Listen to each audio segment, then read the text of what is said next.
जब सुदामा जी से ऐसा कहा, सुदामा जी ने कहा कि देखो कहीं जाना चाहिए तो खाली हाथ नहीं जाना चाहिए, कुछ ना कुछ आपको लेकर के जाना चाहिए। तो बताओ क्या क्या लेके आते हैं? खाली हाथ आए कि कुछ लेकर के आए हैं?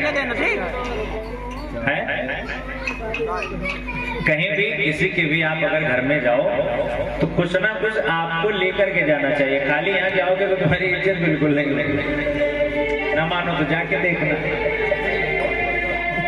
तो आज सुदामा जी ने कहा कि देखो हम जाए तो हमारे हाथ में भी तो कुछ होना चाहिए, उनके लिए क्या लेकर जाएंगे इतने बड़े राजा। आज सुशीला जी ने चतुराई की और सुशीला जी गई 4-5 लोगों के घर से 4-5 तरीके के चावल लेकर के आए। ऐसा नहीं कि सुशीला जी के घर में चावल नहीं थे, लेकिन सुशीला जी ने बुद्धि लगाई कि जब इन चावलों को देखेंगे तो द्वारिकाधीश समझ जाएंगे गरीबी किस हद तक हमारे घर में, क्योंकि सुदामा जी को श्राप लगा है कि कभी अमीर नहीं हो सकते। आज 4-5 लोगों के घर से चावल एक पोटली में लेकर के आई और उसमें एक चिट्ठी लिख कर के डाला। और चिट्ठी में पता क्या लिखा? चिट्ठी में आज बड़े ही करुण स्वरों में आज अपनी बात को सुशीला भाभी लिख करके द्वारिकाधीश के पास भेजती। एक मास द्वैपाख में द्वैकादशी होए, सो प्रभु दीन दयाल सो नित्य प्रति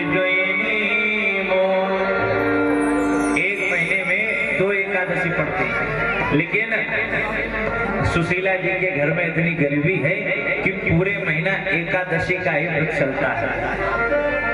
आज उन चावलों की पोटली को चिट्ठी लिखवा करके रख करके आज सुदामा जी उस पोटली को बगल में दबा करके द्वारिकाधीश से मिलने के लिए पहुंच जाते हैं। अब तो धीरे धीरे चलते जा रहे हैं, मन में विचार करते जा रहे हैं, अरे दूर नगरी बड़ी दूर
सो गए। और जब आंखें खुली तो देखा कि बड़े बड़े महल हैं। आज साक्षात द्वारिका में सुदामा जी पहुंच गए और सुदामा जी आज द्वारिका में पहुंचते हैं तो लोगों से पूछते जाते हैं कि भैया किसी ये जो बड़े बड़े मंदिर हैं हमें किसी का कृष्ण का पता बता दो। अब लोग तो कोई कृष्ण जानते ही नहीं, वहां तो लोग द्वारिकाधीश को पहचानते हैं। जैसे आपके बचपन का नाम हो और बड़े होकर के नाम कुछ और हो जाए और आपके बचपन का मित्र आपके बचपन के नाम को बार बार ले तो बताओ कोई पहचान पाएगा? आज बार बार सुदामा लोगों से उन्हें विनय करते हैं, बोले कि जो द्वारिका का मुख्य राजा हो उससे हमें मिलना।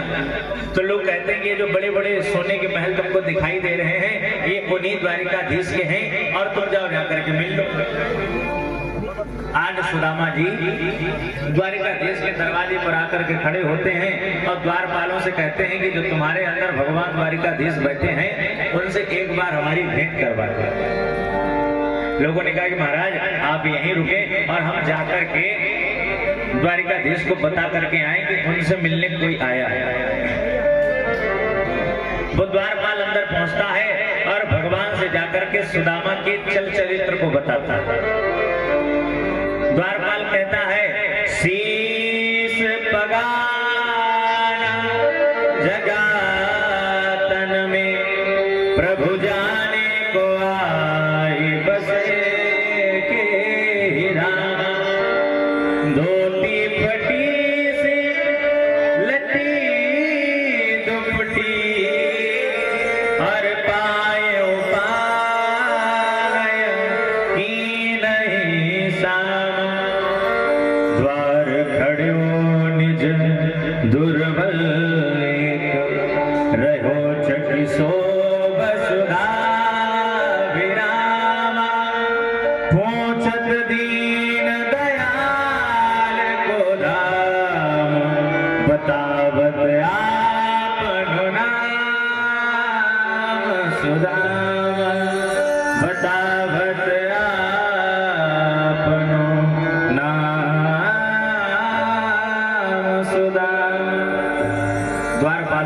जैसे ही जाकर के बताया कि महाराज केवल एक ही धोती है, वो भी 4 जगह से फटी है, उस पे भी सुई टाका लगे हुए हैं, उसी धोती को पहने हुए है, उसी धोती को लपेटे हुए, सर पर पगड़ी नहीं है, पैरों में जूते नहीं है, लेकिन आपका नाम पूछते हुए आज अपना नाम सुदामा बता रहा है। और जैसे ही भगवान ने सुदामा नाम सुना तो आज राजभवन को छोड़ करके भगवान उस दरवाजे की तरफ दौड़ पड़े।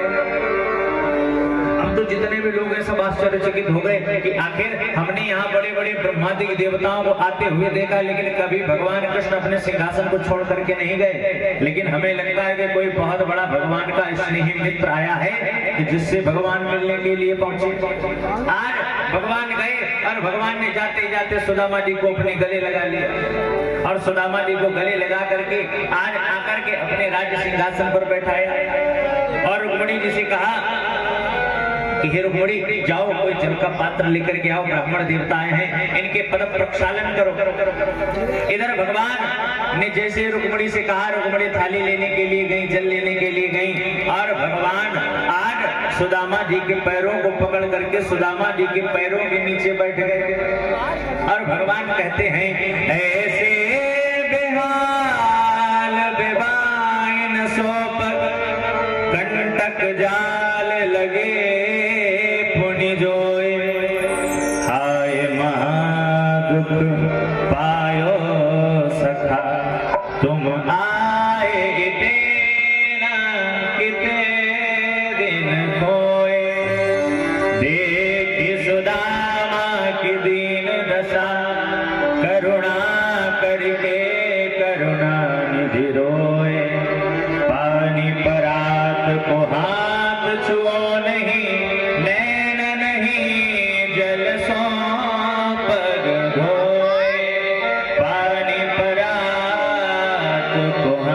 छुओ नहीं, नैन नहीं जल सो पग धोए। भगवान ने रुक्मिणी को आदेश दिया कि जाओ पात्र लेकर के आओ और आज भगवान जैसे चरणों में बैठे, भगवान की आंखों से इतने अश्रु निकले, इतने अश्रु निकले। भगवान ने जैसे ही सुदामा जी के तलवों में जैसे ही हाथ लगाया तो सुदामा जी उछल पड़े और जैसे ही उछले तो भगवान ने निहार करके देखा कि सुदामा जी के पैरों में छोटे छोटे कांटे लगे हुए। भगवान रुदन करते हुए सुदामा जी के एक एक कांटे को निकालते हैं। कहने का तात्पर्य अगर आपकी भक्ति पुष्ट है तो भगवान आपके चरणों में आकर के बैठ गए।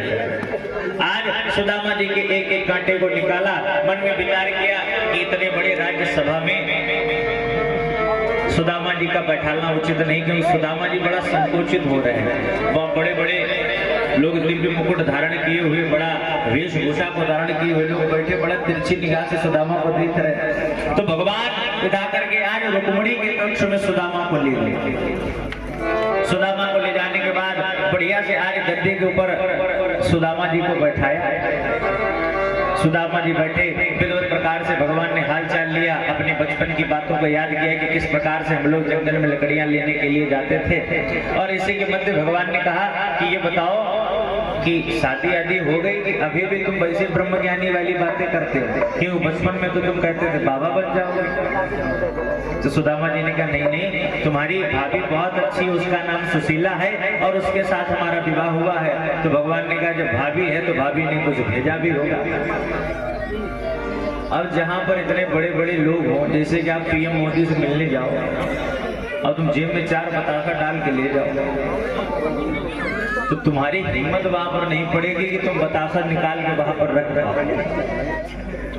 सुदामा जी का भी ऐसे हाल है, इतने बड़े द्वारिकाधीश के पास बैठे हैं तो उन चावलों को बार बार दे नहीं पा रहे हैं। लेकिन भगवान ने क्या किया, भगवान ने पोटली चावल की छीन ली और चावल की आज भगवान ने जैसे ही पोटली छीनी तो आज भगवान उस चावलों को खाना प्रारंभ कर दिया।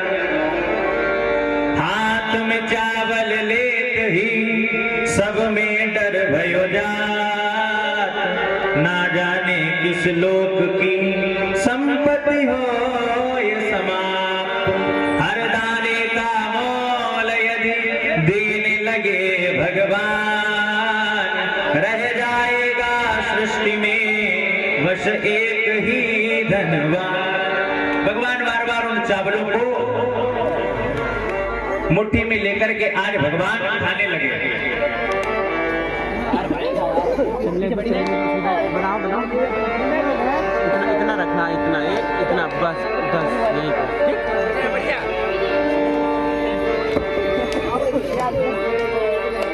आज भगवान विविध प्रकार से चावलों का भोग लगाने लगे। अरे प्रेम के भूखे, प्रेम के तंडोल, प्रेम के बालों से खाने लगे हैं।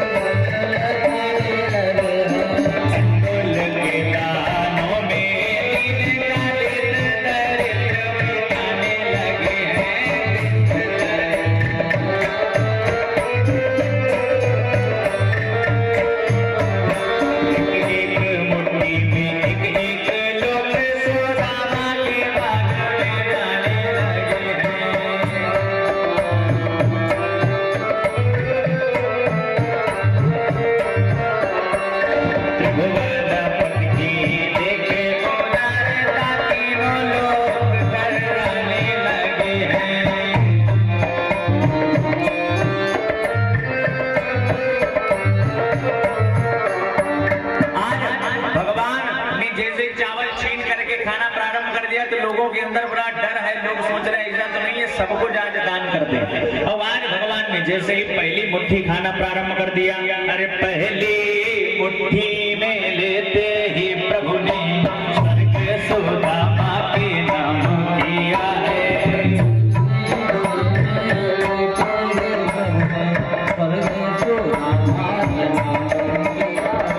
दूसरी मुट्ठी को लेते ही प्रभु ने पृथ्वी का सौंप दिया है।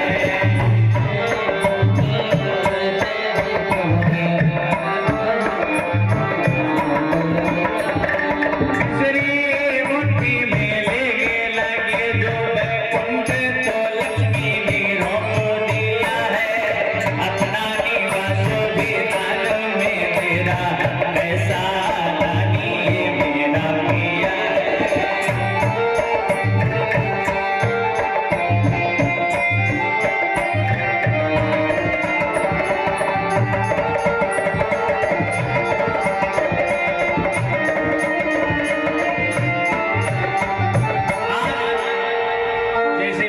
पहली मुट्ठी खाई तो भगवान ने आज स्वर्ग लोग सुदामा को प्रदान कर दिया, और जैसे दूसरी मुट्ठी खाई तो पृथ्वी लोग दे दिया, और जैसे तीसरी मुट्ठी खाने लगे तो रुक्मणी जी ने आकर के हाथ रोक दिया।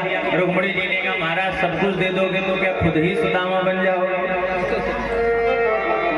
आज रुक्मणी जी ने रोक लिया, और या दूसरा अर्थ लगा लीजिए कि रुक्मणी जी ने हाथ इसलिए रोका, रुक्मणी जी ने कहा कि ब्राह्मण देवता भोग लाए हैं तो सब तुम ही खा जाओगे, ये भोग और लोगों को भी तो मिलना चाहिए। उस दिन से भगवान ने लक्ष्मी जी को श्राप दे दिया, रुक्मणी जी को कि आज के साथ मेरे साथ तुम्हारी पूजा नहीं होगी। तो कभी देखा पूजा होती, गणेश जी के साथ लक्ष्मी की पूजा होती। आज विविध प्रकार से सुदामा जी रहे, और सुदामा जी जब बहुत दिन तक रुके, अब तो एक दिन की बात भगवान ने कहा कि ऐसा करो आप विविध प्रकार से आप हमारे राज्य में रहो, लेकिन जिस पोटली को आज भगवान ने खोल करके देखा था उस पोटली में एक चिट्ठी भगवान को मिली, और चिट्ठी में क्या लिखा था, एक मास दुई पाक में दुई एकादशी होय, सो प्रभु दीन दयाल सो नित दिन में नीमोय। तो भगवान ने क्या किया, भगवान ने दूसरी चिट्ठी उसमें लिख करके डाल दी, होनी थी सो है गई अब ना भाभी होय, अरे नित दिन तेरे घर में नित्य द्वादशी हो। अभी तक जो एकादशी का फल तुमको मिला, तुमने बहुत व्रत ले रह लिया, अब ऐसा करो उस व्रत का फल तुम भोगो। इधर सुदामा जी भगवान से विदा लेकर के आए, लेकिन सुदामा जी मन में विचार करें क्या पता है चलते समय हमको कुछ प्रदान कर दें, लेकिन भगवान ने चलते समय सुदामा को कुछ दिया ही नहीं। कहने का तात्पर्य लोगों को जब दो तो उसे पता ना चले कि आप उसे दान दे भी रहे हैं या नहीं। दान वो नहीं जो लोगों के सम्मुख दिया जाए, दान वही जो गुप्त में दिया जाए, गुप्त दान महाकल्याण। आज सुदामा जी पुनः अपनी झोपड़ी की तरफ लौट करके आए तो देखा कि वहां पर तो बढ़िया कंचन महल बने करके खड़े हुए हैं। मन में तो विचार किया कि यहाँ तो जो मेरी छोटी सी झोपड़ी थी ये कंचन महल कैसे बन गए। तो सुदामा जी आज उन कंचन महल को देख करके डर गए। और कृष्ण जी की है कला, कर भला तो हो भला, भला सारी टल गई सुदामा की झोपड़ी